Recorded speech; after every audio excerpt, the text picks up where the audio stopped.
प्रियंका के एक बहिनिया एको के एको खेला प्रियंका जी ये लोग पता ना दवाई दूध देने मिली के रवा अरे मैं दबाने वाली हूं अरे देहियो बा आवाजो बा तू दबा दो भाई तहरा में बात दबा दो सुनी ना जी ये बार तो टाइम में ना मिलल कोलग्रामा सबनी को हम एक दिन प्रोग्राम बनाई दुगोला लेकिन ए ऋतु तहरा खुशी के बालना में कुछ बाना अभी प्रियंका के जवाब तारा लोग पहले नहीं क्या बात है क्या बात है एगो तू गाना से दबावा तरू आ तहरो बापू पर टाइम में धन्यवाद दिखावा अपन कि रहरी के तीन पाता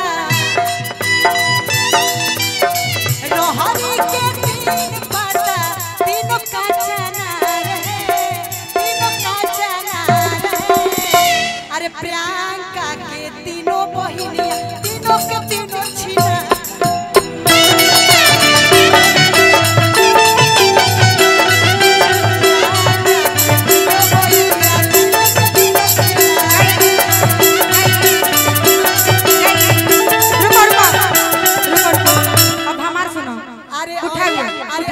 बहन एक हो गल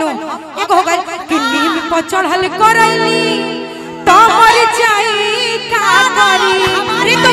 किन्नी में पचड़ल करैली तमर जाई का करी तो होई रे तुआ भइल छिनार त एकर माई का करे तो होई रे तुआ भइल छिनार त एकर माई का करे भैया किन्नी में पचड़ल करैली तमर जाई का करी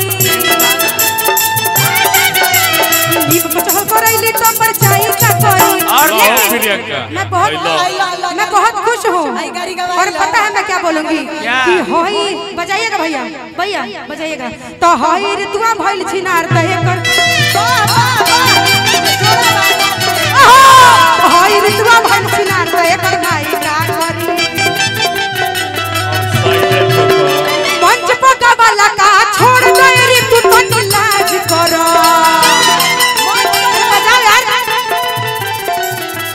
मंच पका वाला का छोड़ दे रे तू तो लाज करो त तहरा बोलिया में सोरा गो भतार रे छिनरी लाज करो तहरा बोलिया में सोरा गो भतार रे छिनरी लाज करो ऋतु जी क्या चाहती है क्या चाहती है बाकी रह गए हैं आपका ना नहीं हमारा कोई बाकी गाड़ी गा रही है गाड़ी गाने में कोई सब नहीं दुख नहीं मानना है हम क्या लिए दुख मांगने गाड़ी गा रही है गाड़ी सुनेंगी एक परिवार है अरे बिल्कुल ई हमर बहिन है गाड़ी गाओ नहीं गाड़ी सुनिए गाड़ी में और बुरा माने बबुआ भैया ऋतु के हम दिल से मानिला हमार बहिन है एगो एगो रे ऋतु आओ बोले मिल ले भाई हम बात सुनो दुश्मन खोजती है केहू गाड़ी दे दी तो गोली बंदूक चल जी अब बियाह शादी के ऐसा गीत हो कि केहू के कुछ बोल देला केहू कुछ ना तो नहीं को खिसियाई तेरे बात सुन अब बोले मिला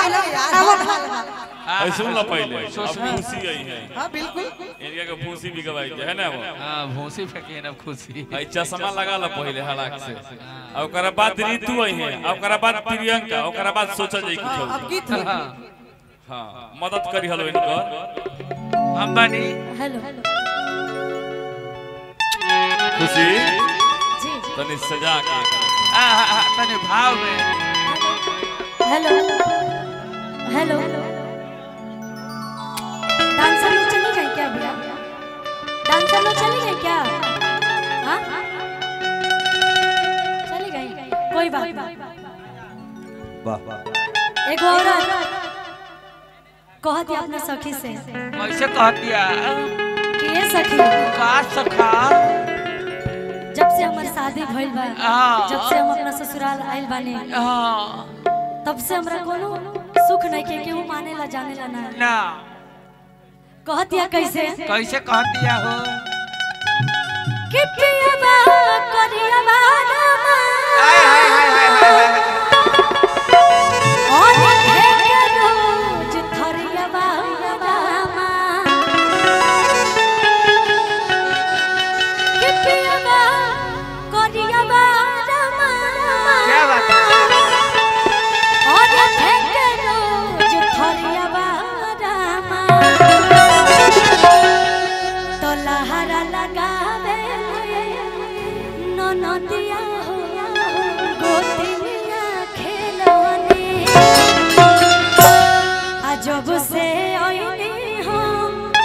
ससुरवा दुखवा केतना झेलो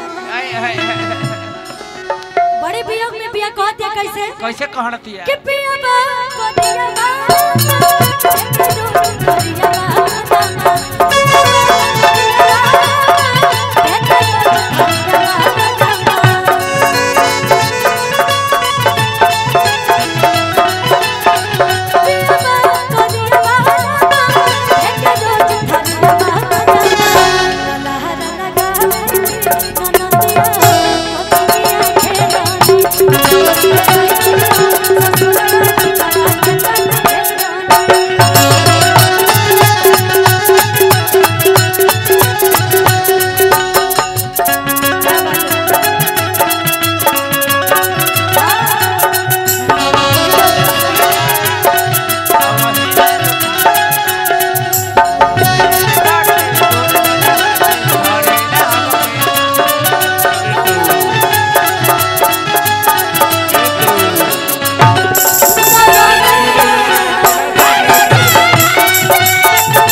कोनो ना कोनो बहाने हई एंकर राम के अनुका के हैंग करे वाली मशीन के जगह बैठा देने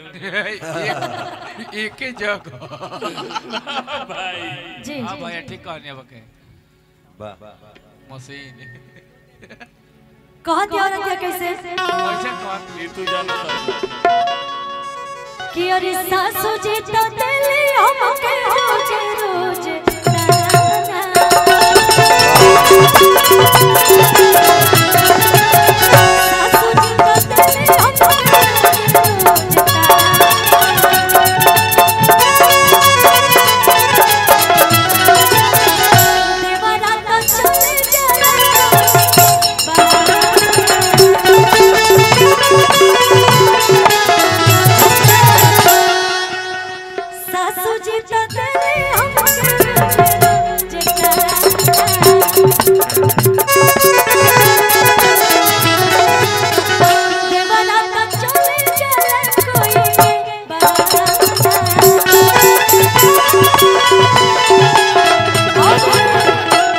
बड़ी दुख में भी है क्या हुआ कोई डिस्टरबेंस हो रहा है क्या दिल झोंका झोले रामा हथवा मरोड़े रामा दिल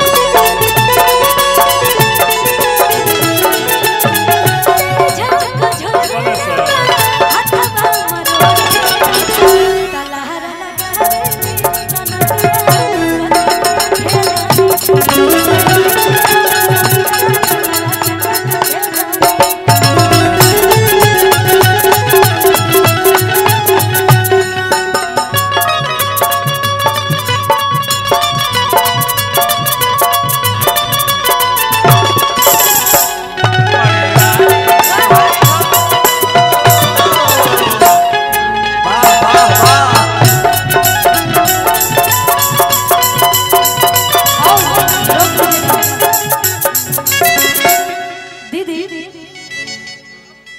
आपके लिए बोल दे रहे हैं अभी तब से मैं देख रही थी तो ये गाना मुझे याद आ रहा था लेकिन सोचे हैं कि जी जी टाइम पास नहीं करेगा बिल्कुल डायरेक्ट चश्मा वाला पे चश्मा रंगीन नाच कर दो कि चश्मा लगा के सोम लगा तारा आ साउथ वाला हीरो से न कम लगा तारा कि तोहर के दिल हम दे होवे करे जतू तो लगा तारा हाय हाय हाय हाय बम लगे सो केने बड़ा हो ए मर देते नहीं नहीं यही मौका ए बोले सो यात्री कृपया ध्यान बड़ा मर देते नहीं तारा खाली बमे से हमनी के केने बनी जाए ए हमाई तू रह जरे जोइबो आजा कि और चश्मा लगा के सोम लगा तारा आ साउथ वाला हीरो से न कम लगा तारा अरे चश्मा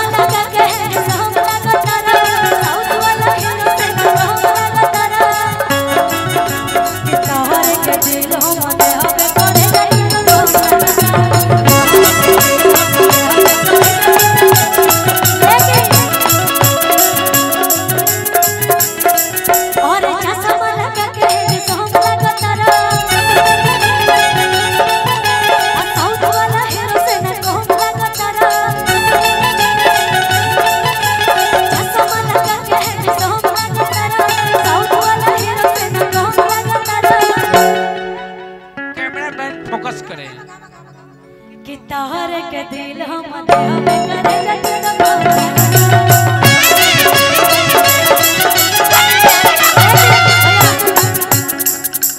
दीदी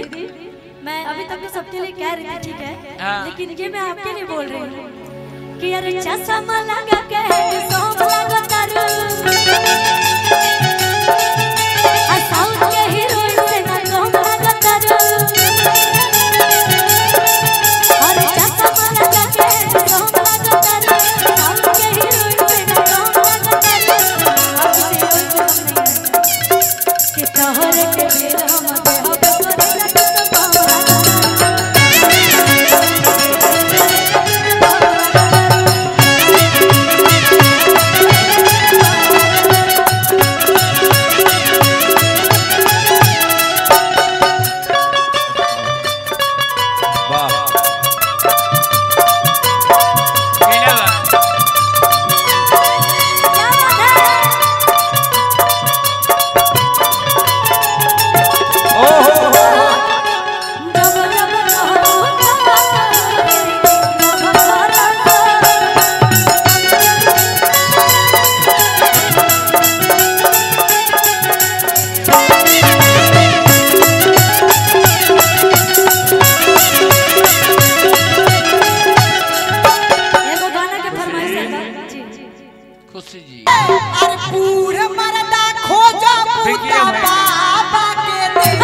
चूहा घाटे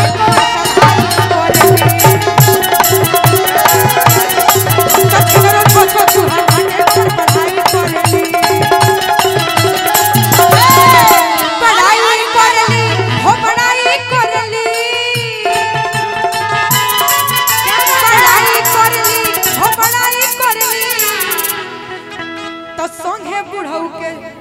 मंच के पीछे जाके पढ़ाई तू बाबा की ताकत हो रही याद सुना को गावत करू तू गावाला से कई कना कहइबू ए प्रियंका कना तू गावाला से कई कना कहइबू ए प्रियंका तू तो छिनरो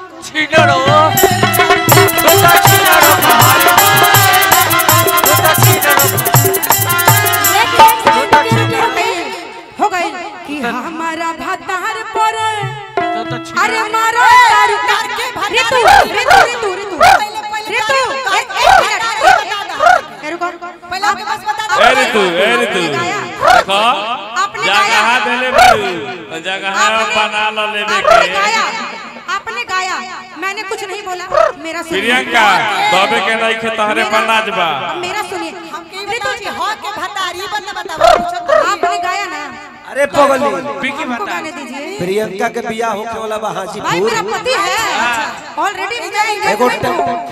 मैं हंसने हल्ला कर रही थी। हाँ दे प्रेम से कहो मैं बस पूछी भतार कौन है कौन इसका टाइल्स मार्बल का शोरूम है, वही इसका पति बनने वाला है। अच्छा इसके लिए तो हम मिलल हूं नहीं कि तोर सुनो पति से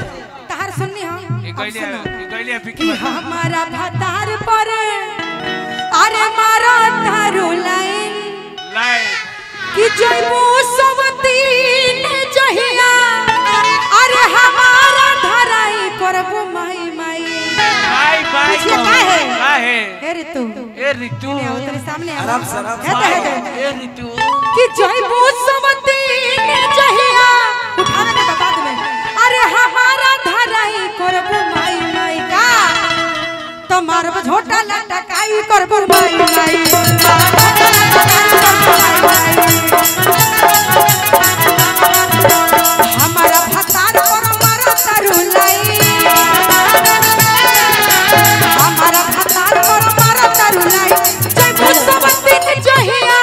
अरे हमारा धराई करबो माई माई ए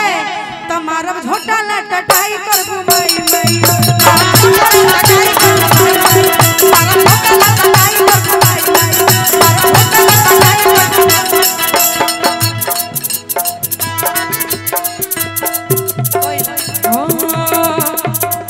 कि तू तो लइकन में किंग लागेलो मेरा गाना है सुनिएगा कि सब लइकन में किंग लागेलो ए भैया पवन सिंह लागेलो सब लइकन में किंग लागेलो ए भैया पवन सिंह लागेलो जब मारेला तू मुझसे तो नी तू तो सबसे रंगीन लागेलो तू तो मारेला जो मुझसे तो नी तू तो सबसे रंगीन लागेलो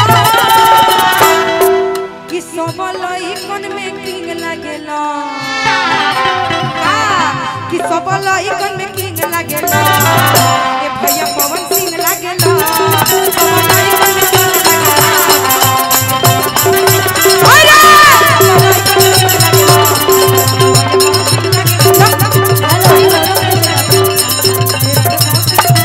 लेकिन मैं आपके लिए बोलूंगी कि कौन तारा के बोल दी सना सना आ तारा पीछे बानी खड़ा हो कौन तारा के बोल दी सना पीछे जब खड़ा बानी और दीदी कि हितई में जाए के हिलावा तारी टोला आई तई में जाए के हिलावा तारी टोला कि शाहपुर में आई के अरे हिलावा तारू टोला आ दीदी तोर सवतिन हो गइलै बमा गोला दीदी तोर सवतिन हो गइलै बमा गोला शाहपुर में आई के हिलावा तारू टोला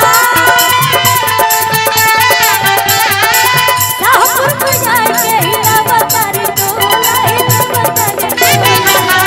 आ दीदी तोर सवतिन हो गइलै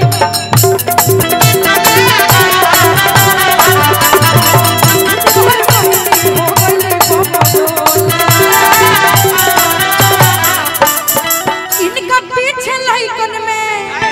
अरे मारे रोज होला लेकिन इनका पीछे लइकन में ना हम कितना सुंदर बनी कितना नहीं नहीं अभी कि इनका पीछे बुढ़ान में अरे मारे रोज होला भैया सुनिएगा कि इनका पीछे बुढ़वन में अरे मारे रोज होला जी मारे रोज होला अरे तू तनी सुआ जा बहन हमारे जावा हे दे खुशी तो खुशी तहर दीदिया हो गई खुशी तहर दीदिया हो गई कि हमारा के तड़का के तू बुलाना का कोई बा हमरा के तड़पा के तू बुलाना का कोई ए राजा जी बुलाई बकनाईबा ए राजा जी बुलाई बकनाईबा हमारा के तड़पा के तू बुलाना का कोई बा हमरा के तड़पा के तू बुलाना का कोई ए राजा जी बुलाई बकनाईबा ए राजा जी प्रिय वाली तो हमने के सब हमारे प्रिय तारा के गाना खातिर बोलावले कइल बा 3 हले गाओ मता साली गाओ बिल्कुल मैं गाऊंगी हम तो कहबे कहीं हम आ ऋतु जी के गाना खातिर बोलावल बा प्रियंका जी के खातिर गाना कुछ जो बोलावल प्रिय बा हो। लेकिन कौनो भी भइल ना अगला प्रोग्राम रखा तनी 8 दिन के बाद में गावे के हमारा विक्की भाई बड़ा भी हमारा बारे में खोल के कुछ कहबे ना खोल कइले के लेकिन कहबे हम ए लोग के काम कर देले बनी खुशी जी रवा ध्यान से देखी दहिने अबावे दहिने बा विक्की प्लस विक्की सॉन्ग प्रियंका टिकामी सॉन्ग कौन बौरा है मार लगाओ प्रियंका राय वे ऋतु राय भैया जी कहीं रहो मैं तो लड़कियां कहती हैं खुशी जी जी मैं तो शाहाबाद के हर कोने में जाता हूँ कार्यक्रम करने बिहार के हर कोने में मुझे नाज होता है इस बात के लिए कि अभी मैं डिहरी गया था कार्यक्रम करने डालमिया नगर इस जनता जनार्दन से सत्यता बात मैं कह रहा हूँ। मैं हर जगह कहीं ना कहीं जाता हूँ, तो डालमिया नगर गया था तो लोगों ने बोला कि बुआ सिंह एक आरा के व्यक्ति है। मैंने बोला कि वो आरा के तो है ही, लेकिन मेरे बड़े भाई हैं। तो जिस इंसान के नाम पर डालमिया नगर 4 बजे भोर में मेरी कार बिगड़ी थी, और वो इंसान भैया का इतना बड़ा भक्त था कि भैया के नाम पर इंसान बोला कि कार को रोड पे छोड़िए, मेरे मिस्त्री कार बनवाएंगे, आप पहले मेरे घर चल के क्या बात, एक बार जोरदार ताली बुआ भैया के लिए ताली बजा दीजिए। ये हमारा जनता जनार्दन का आशीर्वाद बा। ये आशीर्वाद बा भैया। हमारा बिकी भाई के बड़ा मौके ना मिलल इनका खातिर हम कुछ सोचले ओहो, लेकिन हम तराउर बने आवे वाला उम्मीद रौरा में हम देखले बने एकदम। लेकिन बिकी जी जानता नहीं, हमार हार्दिक इच्छा रहला कि हम अपना पूरा समाज के जी सामने रौर कला पेश करी, लेकिन हमरा भइल ना भ गई ना ऋतु राय के ना प्रियंका तिवारी के ना खुशी अंकल के हई गोलू दादा के हमरा खेत के पूरी हवे हमरा के रोज आवेले रोज आले तर लोग के स्टार समझ के बुलावले बनी। आवे वाला कल में आवे के बुआ सिंह का अपन परिवार समझ के बिल्कुल हम लोग अपने घर पे समझे कि नेता मंत्री तुम बिजी बाड़ू, हमने के अपने घरे आइल बनी जबे, और आजीवन हमेशा जब भी जरूरत हो हमने के हमेशा रहम जाब। ए जनता जनार्दन से और कलाकार से भी बात कहब कि जे अपने जरी के दूसरा के आंख देला उ दिया हो, जे अपने जरी के दूसरा के आंख देला उ दिया हो, जे कागर के सागर नियन भरेला उ हिया हो। अरे पगली मतलब खातिर बहुत लोग आई चली जाई, लेकिन जे एक बार हाथ धके पूरा जीवन निभावेला उहे हमरा बुआ सिंह ओरिजिनल भोजपुरिया पिया। क्या बात है, तने को ताली बजा के स्वागत गड़गड़ा के ताली बजे के चाहिए जाए। और अभी जे चश्मा वाला जी उठी ऋतु जी उठी महाराज और बीच में ही है ए बुआ भैया, अपन जवान स्टार होगी तो बिकी जी के आदेशानुसार फरमाइश। बुआ भैया ए ऋतु बाड़ी तो एगो बात हम कहब कि कुछ दिनों से मेरी तबीयत फिट नहीं है। सुना भैया बाबुआ सुन लागम मारे बैठे बैठ हाला कइले बा। सुनो कुछ दिनों से मेरी तबीयत फिट नहीं है, मुझे तन्हाइयों में जीने की हैबिट नहीं है। मैडम क्या तुम्हारे दिल में मेरे मोहब्बत का फार्म सबमिट नहीं है? मैडम क्या तुम्हारे दिल में मेरे मोहब्बत का फार्म सबमिट नहीं है? ये बिछड़ कर खूब रोई है, इस पगली के चेहरे पर लाइट नहीं है, क्या करिएगा मैडम? ये मोहब्बत का रनवे है, यहाँ उत्तर प्रदेश जैसी बुलडोजर टाइट नहीं है। एक मैं चाहूंगा लेकिन एक बात जैसा कोई एंकर नहीं है। एक बात तो कहूंगा कि अपने दिल की बात हमसे बताया कर पगली, अपने दिल की बात हमसे बताया कर,